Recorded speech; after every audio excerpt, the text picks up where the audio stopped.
मेरी पत्नी मर गई है, इसे ज्ञान सूझ रहा है, और तुम भली भांति जानते हो कि इसकी पत्नी जब मरी थी तब ये भी रो रहा था, और कल जब इसका बेटा मरेगा तो फिर ये जार जार रोएगा। तब तुम्हारे हाथ में एक मौका होगा कि तुम भी बदला ले लोगे, तुम भी सलाह दे दोगे।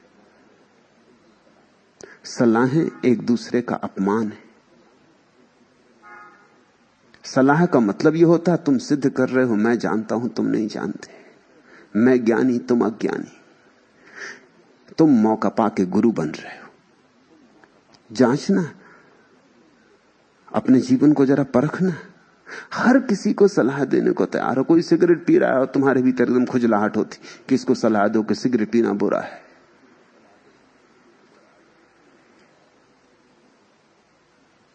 और तुम पान चबा रहे हो। मगर पान चबाना बात और,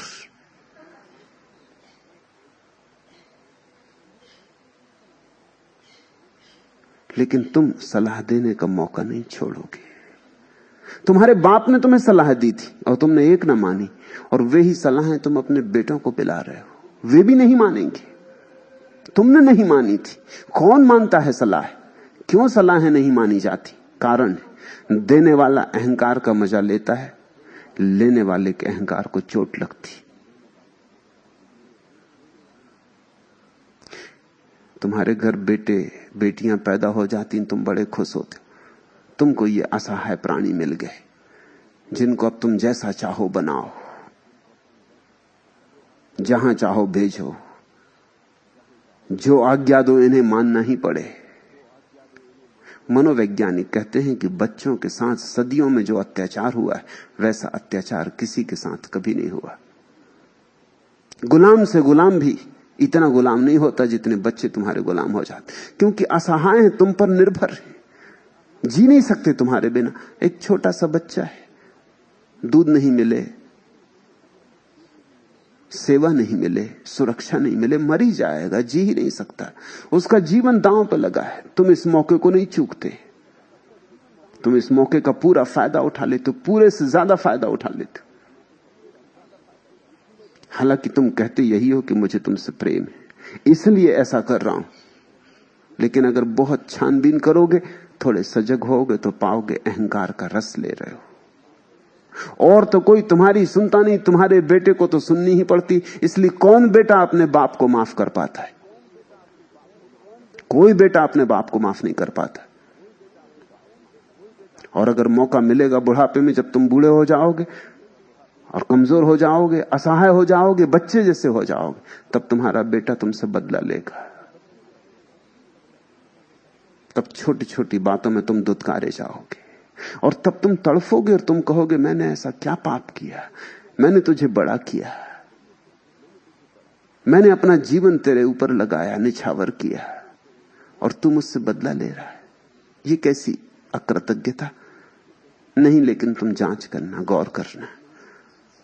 तुमने अपने अहंकार को खूब उछाला होगा। इस बेटे में पड़े घाव अब तक हरे। बच्चों के साथ हम बड़ा अमानवीय व्यवहार करते और ये कहते हम चले जाते हैं कि हमारा बड़ा स्नेह। अपने से छोटे के प्रति जो प्रीति होती है उसका नाम स्नेह। मेरे देखे अपने से छोटे के प्रति सच्ची प्रीति और ठीक प्रीति तभी होती है जब अपने से बड़े के प्रति श्रद्धा हो, अन्यथा नहीं होती, अन्यथा झूठी होती। जिस व्यक्ति के जीवन में अपने से बड़े के प्रति श्रद्धा है, सम्यक श्रद्धा है, उस व्यक्ति के जीवन में अपने से छोटे के प्रति सम्यक स्नेह होता है। और उस व्यक्ति के जीवन में एक और क्रांति घटती, अपने से सम के प्रति सम्यक प्रेम होता है। उसके जीवन में प्रेम का छंद बंध जाता है। छोटे के प्रति सम्यक स्नेह होता है, धारा की तरह बहता उसका प्रेम, बेशर्त। वो कोई शर्त बंदी नहीं करता कि तुम ऐसा करोगे तो मैं तुम्हें प्रेम करूंगा, कि तुम ऐसे होगे तो मैं तुम्हें प्रेम करूंगा। वो ये भी नहीं कहता कि बड़े होकर तुम इस तरह के व्यक्ति बनना, कि मैं हिंदू हूं तो तुम भी हिंदू होना, कि मैं कम्युनिस्ट हूं तो तुम भी कम्युनिस्ट होना, कि मैं ईसाई हूं तो तुम भी ईसाई रहना, कि मैं चाहता हूं कि तुम डॉक्टर बनो कि इंजीनियर बनो तो इंजीनियर ही बनना। नहीं, वो कोई आग्रह नहीं रखता है। वो कहता है मैंने तुम्हें प्रेम दिया, मैं प्रेम देकर आनंदित हुआ, तुमने मुझे हल्का किया। जैसे बादल हल्के हो जाते हैं भूमि पर बरसकर, ऐसा तुम पर बरस के मैं हल्का हुआ। मैं अनुग्रहित हूं, तुम्हें जो होना हो तुम होना, मैं तुम्हें सहारा दूंगा, तुम जो होना चाहो उसमें, लेकिन तुम्हें कुछ खास बनाने की चेष्टा नहीं करूंगा। मैं कौन हूं? तुम स्वतंत्र हो, तुम आत्मवान हो। मगर ये प्रेम, ये स्नेह उसी में हो सकता है जिसके जीवन में श्रद्धा हुई हो और जिसने किसी गुरु का सत्संग किया हो। गुरु वही है जो तुम्हें इतनी स्वतंत्रता दे कि तुम जो होना चाहो, तुम्हें साथ दे, सहारा दे, तुम्हें अपने सारी संपदा को खोल के रख दे कि चुन लो, और इतनी भी अपेक्षा न रखे कि तुम धन्यवाद देना। जब तुम किसी गुरु से मिल गए हो तभी तुम इस योग्य हो सकोगे कि अपने से छोटे के प्रति स्नेह कर सको, सम्यक स्नेह। अन्यथा तुम्हारा स्नेह भी फांसी का फंदा होगा। और जब तुम अपने से बड़े के प्रति श्रद्धा कर सको और अपने से छोटे के प्रति स्नेह कर सको तो दोनों के मध्य में प्रेम की घटना घटती, अन्यथा नहीं घटती। तभी तुम अपनी पत्नी को प्रेम कर सकोगे, अपने पति को प्रेम कर सकोगे। उस प्रेम में बड़े फूल खिलेंगे, बड़ी सुगंध होगी, उस प्रेम में बड़े संगीत का जन्म होगा।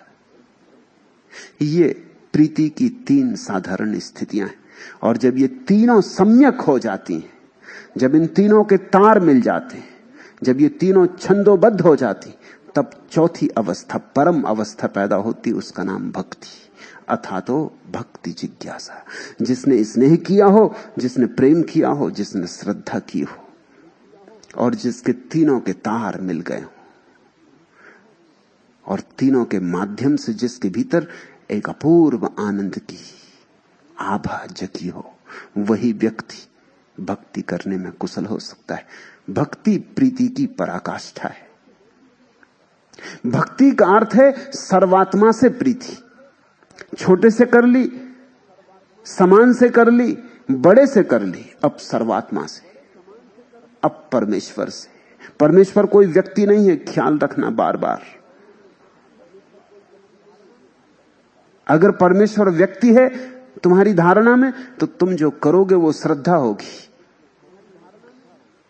फिर श्रद्धा में और भक्ति में कोई फर्क ना रह जाएगा। फिर तो परमेश्वर भी एक व्यक्ति हो गया, जैसे गुरु है, और ऊपर सही, बहुत ऊपर सही, मगर श्रद्धा ही रहेगी। श्रद्धा और भक्ति में भेद है। परमात्मा यानी सर्व। जिस दिन तुम्हारी प्रीति सब दिशाओं में अकारण बहने लगे, अहेतुक, वृक्षों को, पहाड़ों को, पत्थरों को, चांतारों को, दृश्य को, अदृश्य को, ये समस्त को तुम्हारी प्रीति मिलने लगे, तुम इस सारे के प्रेम में पड़ जाओ। तुम्हारे प्रेम पर कोई सीमाएं न रह जाएं। उस दिन भक्ति। ओम अथातो भक्ति जिज्ञासा। अब भक्ति की जिज्ञासा करें।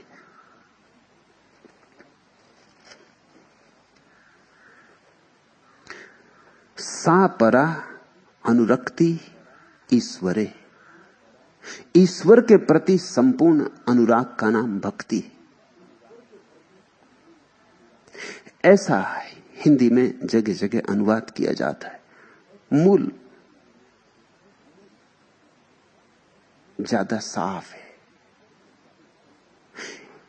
अनुवाद कहता है ईश्वर के प्रति संपूर्ण अनुराग का नाम भक्ति है। मूल कहता है सा परा अनुरक्ति। परा, वो जो 3 प्रीतियां थी उनका नाम है अपरा।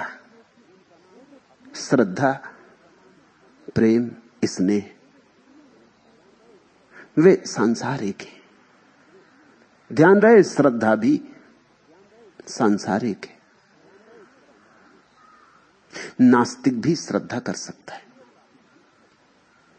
आखिर कम्युनिस्ट श्रद्धा करता ही है, कार्ल मार्क्स में और दास कैपिटल में।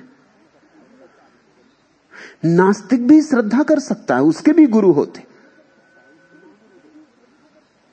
चारवाक को मानने वाला चारवाक में श्रद्धा करता है, एपिकुरस को मानने वाला एपिकुरस में श्रद्धा करता है। उसके भी गुरु हैं, उसके भी शास्त्र हैं, उसके भी सिद्धांत हैं, उसके भी तीर्थ हैं,